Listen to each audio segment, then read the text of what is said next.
Hi friends, ಎಲ್ಲರಿಗೂ ನಮಸ್ಕಾರ. ಆದಾಯ ತೆರಿಗೆಯಲ್ಲಿ ಕಾಲ್ ಫಾರ್ಮ್ ಆಗಿದೆ ಸ್ನೇಹಿತರೆ.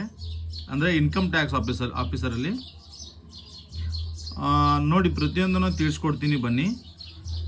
ಆದಾಯ ತೆರಿಗೆಯಲ್ಲಿ ಕ್ರೀಡಾ ಸಾಧಕರ ನೇಮಕಾತಿ ಅಂದರೆ ಸ್ಪೋರ್ಟ್ಸ್ ಪರ್ಸನ್ಗಳು ಯಾರು ಇರ್ತೀರೋ ಅವ್ರಿಗೆ ಇದು ಇನ್ಕಮ್ ಟ್ಯಾಕ್ಸಲ್ಲಿ ಕಾಲ್ ಫಾರ್ಮ್ ಇದೆ. ಬನ್ನಿ ಪ್ರತಿಯೊಂದನ್ನು ತಿಳಿಸ್ಕೊಡ್ತೀನಿ. ಆದಾಯ ತೆರಿಗೆ ಇಲಾಖೆಯಲ್ಲಿ ಕ್ರೀಡಾ ಸಾಧಕರನ್ನು ನೇಮಕ ಮಾಡಿಕೊಳ್ಳಲಾಗುತ್ತಿದೆ. ಸ್ಟೆನೋಗ್ರಾಫರ್, ಟ್ಯಾಕ್ಸ್ ಅಸಿಸ್ಟೆಂಟ್ ಹಾಗೂ ಮಲ್ಟಿ ಟಾಸ್ಕಿಂಗ್ ಸ್ಟಾಫ್ಗಳ ಒಟ್ಟು 97 ಹುದ್ದೆಗಳನ್ನು ಇವರಿಗೆ ಮೀಸಲಿಡಲಾಗಿದೆ. ಆಸಕ್ತ ಹಾಗೂ ಅರ್ಹ ಕ್ರೀಡಾ ಸಾಧಕರು ಜನವರಿ 31 ಒಳಗಾಗಿ ಅರ್ಜಿಯನ್ನು ಸಲ್ಲಿಸಬೇಕು. ವಿದ್ಯಾರ್ಹತೆ ನೋಡೋದಾದರೆ ನೋಡಿ ಫ್ರೆಂಡ್ಸ್, ಏನಿದೆ ಅಂದರೆ ಲಾಸ್ಟ್ ಡೇ ಜನವರಿ 31, 2026 ಲಾಸ್ಟ್ ದಿನಾಂಕ ಇದೆ ಅರ್ಜಿ ಹಾಕೋದಾದರೆ. ನೀವು ಅಷ್ಟರೊಳಗೆ ಅರ್ಜಿಯನ್ನು ಸಲ್ಲಿಸಬೇಕು. ಆಮೇಲೆ ಎಜುಕೇಷನ್ ಏನಾಗಿರ್ಬೇಕಂದ್ರೆ ಸ್ಟೆನೋಗ್ರಾಫರ್ ಹುದ್ದೆಗೆ 12ನೇ ತರಗತಿ, ಟ್ಯಾಕ್ಸ್ ಅಸಿಸ್ಟೆಂಟ್ ಹುದ್ದೆಗೆ ಪದವಿ ಉತ್ತೀರ್ಣರಾಗಿರಬೇಕು. ಮಲ್ಟಿ ಟಾಸ್ಕಿಂಗ್ ಸ್ಟಾಫ್ಗಳಿಗೆ ಅಭ್ಯರ್ಥಿಗಳು ಮೆಟ್ರಿಕ್ಯುಲೇಷನ್ ಪೂರ್ಣಗೊಳಿಸಿರಬೇಕು. ನೋಡಿ ಏನಂತಂದರೆ 12ನೇ ಮತ್ತು 10th ಪದವಿ ಎಲ್ಲ ರೀತಿಯಾದ ಒಂದು ಹುದ್ದೆಗೆ ಅನುಸಾರವಾಗಿ ನಿಮ್ಮದು ಎಜುಕೇಷನ್ ಕೇಳಿದ್ದಾರೆ ಅವರು. ಹಾಗಾಗಿ ನೀವು ಯಾವ ಒಂದು ಹುದ್ದೆಗೆ ಅಪ್ಲಿಕೇಶನ್ ಆಗ್ತಿರಲ್ಲ ಅದು ನಿಮಗೆ ಎಜುಕೇಷನ್ ಆಗಿರಬೇಕು. 10th PUC ಮತ್ತು ಡಿಗ್ರಿ 3 ಆದವರು ಕೂಡ ಅರ್ಜಿಯನ್ನು ಸಲ್ಲಿಸಬಹುದು. ನೋಡಿ ಅಲ್ಲಿ ಮತ್ತೊಮ್ಮೆ ಹೇಳ್ತೀನಿ, ಸ್ಟೆನೋಗ್ರಾಫರ್ ಹುದ್ದೆಗಳಿಗೆ 12ನೇ ಪಾಸ್ ಆಗಿರಬೇಕು. ಟ್ಯಾಕ್ಸ್ ಅಸಿಸ್ಟೆಂಟ್ ಹುದ್ದೆಗಳಿಗೆ ಪದವಿ ಉತ್ತೀರ್ಣ ಆಗಿರಬೇಕು. ಹಾಗೆ ಮಲ್ಟಿ ಟಾಸ್ಕಿಂಗ್ ಸ್ಟಾಫ್ಗಳಿಗೆ ಅಭ್ಯರ್ಥಿಗಳು 10th ಮ್ಯಾಟ್ರಿಕ್ಯುಲೇಷನ್ ಅಂದರೆ 10th SSLC ಪೂರ್ಣಗೊಳಿಸಿರಬೇಕು. ಆ ಸಂಬಂಧಪಟ್ಟ ಹುದ್ದೆಗಳಿಗೆ ಸಂಬಂಧಪಟ್ಟ ಎಜುಕೇಷನ್ ಆಗಿರಬೇಕು.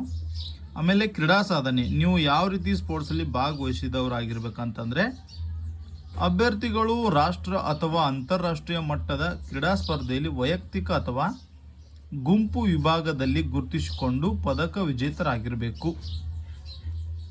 ಅಂದರೆ ನೀವು ಮೆಡಲ್ ಗೆದ್ದಿರಬೇಕು ಸ್ನೇಹಿತರೆ, ನ್ಯಾಷನಲ್ ಅಥವಾ ಇಂಟರ್ನ್ಯಾಷನಲ್ ಲೆವೆಲಲ್ಲಿ, ಅಥವಾ ಸ್ಪರ್ಧೆಯಲ್ಲಿ ಭಾಗವಹಿಸಿರಬೇಕು. ನೋಡಿ ಒಂದು ಸರಿ ಏನು ಹೇಳಿದ್ದಾರೆ, ವಿಜೇತರಾಗಿರಬೇಕು ಅಂತ ಹೇಳಿದ್ದಾರೆ. ಮತ್ತು ಅಥವಾ ನೀವು ಪಾರ್ಟಿಸಿಪೇಟ್ ಮಾಡಿದರೆ ಮುಗೀತು, ನ್ಯಾಷನಲ್ ಲೆವೆಲಲ್ಲಿ ಪಾರ್ಟಿಸಿಪೇಟ್ ಮಾಡಿದರೆ ನಿಮಗೆ ಜಾಬ್ ಸಿಗುತ್ತೆ. ಯಾವುದೇ ರಾಷ್ಟ್ರೀಯ ಅಂತಾರಾಷ್ಟ್ರೀಯ ಮಟ್ಟದ ಕ್ರೀಡಾ ಸ್ಪರ್ಧೆಯಲ್ಲಿ ಭಾಗವಹಿಸಿ ಪದಕ ವಿಜೇತರ ಪದಕದ ಅನುಸಾರ ಅವರಿಗೆ ಅಂಕ ನೀಡಲಾಗುತ್ತದೆ. ಅಂದರೆ ಜಾಸ್ತಿ ಜನ ಅಪ್ಲಿಕೇಶನ್ ಹಾಕಿದರೆ ನೀವು ಎಷ್ಟು ಪದಕಗಳನ್ನ ಗೆದ್ದಿದ್ದೀರಿ, ಎಷ್ಟು ಸಾರಿ ಪಾರ್ಟಿಸಿಪೇಟ್ ಮಾಡಿದ್ದೀರಿ ಎಂಬುದನ್ನು ನೋಡಿಕೊಂಡು ನಿಮಗೆ ಜಾಬನ್ನು ನೀಡ್ತಾರೆ. ಅದರ ಆಧಾರದ ಮೇಲೆ ಅಭ್ಯರ್ಥಿಗಳನ್ನು ಆಯ್ಕೆ ಮಾಡಲಾಗುತ್ತದೆ. ಅಂತಾರಾಷ್ಟ್ರೀಯ ಮಟ್ಟದಲ್ಲಿ ಭಾಗವಹಿಸಿ ಪದಕ ವಿಜೇತರಿಗೆ ಮೊದಲ ಆದ್ಯತೆ. ಅಂದರೆ ನ್ಯಾಷನಲ್ ಲೆವೆಲಲ್ಲಿ ಯಾರಾದರೂ ಪದಕ ಗೆದ್ದಿದ್ರೆ ಅವರಿಗೆ ಮೊದಲ ಆದ್ಯತೆ ಇದೆ. ರಾಷ್ಟ್ರೀಯ ಮಟ್ಟ ಮತ್ತು ರಾಜ್ಯ ಮಟ್ಟ ಖೋಖೋ ಇಂಡಿಯಾ ಸ್ಪರ್ಧೆ, ಖೇಲೋ ಇಂಡಿಯಾ, ಅಂತಾರಾಷ್ಟ್ರೀಯ ವಿಶ್ವವಿದ್ಯಾಲಯ ಮಟ್ಟ ಹೀಗೆ ಪ್ರತಿನಿಧಿಸಿದವರಿಗೆ ಕ್ರಮವಾಗಿ ನಂತರ ಆದ್ಯತೆ ನೀಡಲಾಗುತ್ತದೆ. ನೋಡಿ ಯಾವ ರೀತಿ ಅಂದರೆ ನೀವು ಯಾವ ಒಂದು ಲೆವೆಲ್ಗೆ ಹೋಗಿ ಪಾರ್ಟಿಸಿಪೇಟ್ ಮಾಡಿದಾರಲ್ಲ ಆ ರೀತಿಯಾಗಿ ಜಾಬಲ್ಲಿ ಒಂದು ಸೆಲೆಕ್ಷನ್ ಮಾಡ್ತಾರೆ. ಆಮೇಲೆ ಏಜ್ ನೋಡೋದಾದರೆ ವಯೋಮಿತಿ ಕನಿಷ್ಠ 18ರಿಂದ 27 ವರ್ಷದ ಒಳಗಿನವರು ಅಭ್ಯರ್ಥಿಗಳು ಅರ್ಜಿಯನ್ನು ಸಲ್ಲಿಸಬಹುದು. ಪರಿಶಿಷ್ಟ ಜಾತಿ ಪರಿಶಿಷ್ಟ ಪಂಗಡದವರಿಗೆ 5 ವರ್ಷ, OBC ಅಭ್ಯರ್ಥಿಗಳಿಗೆ 3 ವರ್ಷ ವಯೋಸಡಿಲಿಕೆ ಇರಲಿದೆ. ಮ್ಯಾಟ್ರಿಕ್ಯುಲೇಷನ್ ಅಥವಾ ತಸ್ತಮಾನ ಶಿಕ್ಷಣ ಪೂರೈಸಿರಬೇಕು. 10th ಕಂಪಲ್ಸರಿ ಆಗಿರಬೇಕು. ಆಮೇಲೆ ನಿಮ್ಮದು ವಯಸ್ಸು 18ರಿಂದ 27 ಆಗಿರಬೇಕು. ವೇತನ ನೋಡೋದಾದರೆ ಮಾಸಿಕವಾಗಿ 18,000ದಿಂದ 81,100 ರೂಪಾಯಿವರೆಗಿನ ವೇತನ ಶ್ರೇಣಿ ನೀಡಲಾಗುತ್ತದೆ. ಆಮೇಲೆ ಅರ್ಜಿ ಸಲ್ಲಿಕೆಗೆ ಅಭ್ಯರ್ಥಿಗಳು ಅರ್ಜಿಯನ್ನು ಆನ್ಲೈನ್ ಮೂಲಕ ಭರ್ತಿ ಮಾಡಬೇಕು. ಅಪೂರ್ಣ ಹಾಗೂ ಸರಿಯಾಗಿ ಹುದ್ದೆಗಳನ್ನು ನಮೂದಿಸಿದ ಅಭ್ಯರ್ಥಿಯನ್ನು ತಿರಸ್ಕರಿಸಲಾಗಿದೆ.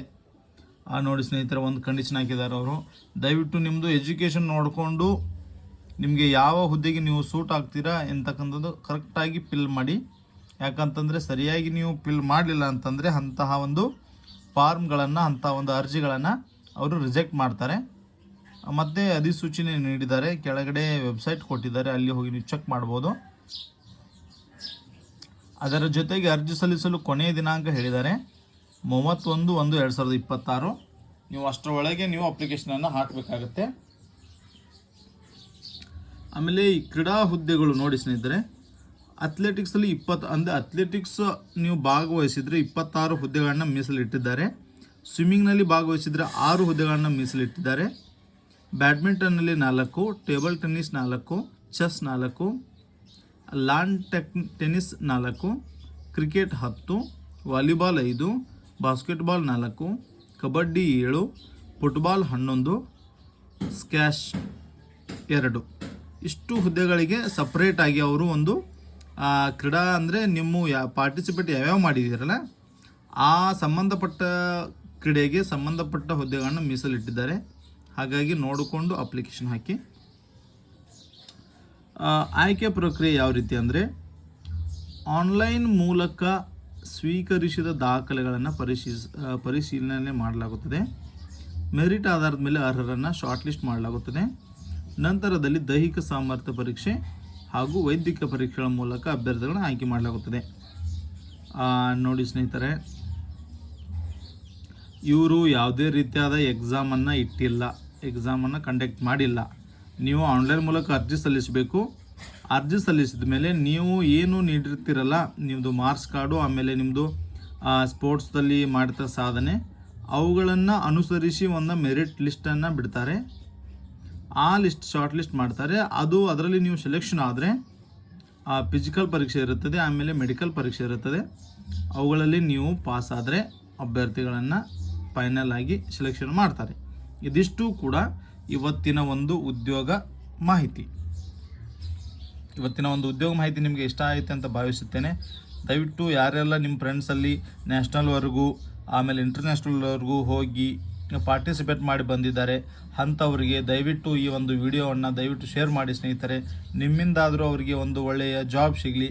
ಹಾಗಾಗಿ ದಯವಿಟ್ಟು ಈ ವಿಡಿಯೋನ ಅವರಿಗೆ ಶೇರ್ ಮಾಡಿ. ಮತ್ತು ಇವತ್ತಿನ ಈ ವಿಡಿಯೋ ನಿಮಗೆ ಇಷ್ಟ ಆಯಿತು ಅಂತ ಭಾವಿಸುತ್ತೇನೆ. ದಯವಿಟ್ಟು ಇನ್ನೂ ಯಾರೆಲ್ಲ ನಮ್ಮ ಚಾನಲನ್ನು ಸಬ್ಸ್ಕ್ರೈಬ್ ಮಾಡಿಲ್ಲ ದಯವಿಟ್ಟು ಸಬ್ಸ್ಕ್ರೈಬ್ ಮಾಡಿ, ಮತ್ತು ಕಾಮೆಂಟ್ ಮಾಡಿ, ಸಾಧ್ಯವಾದಷ್ಟು ಜನರಿಗೆ ಶೇರ್ ಮಾಡಿ. ಓಕೆ, ಮತ್ತೆ ಮುಂದಿನ ವಿಡಿಯೋದಲ್ಲಿ ಸಿಗೋಣ ಸ್ನೇಹಿತರೆ. ಅಲ್ಲಿವರೆಗೂ ಟೇಕ್ ಕೇರ್, ಬಾಯ್.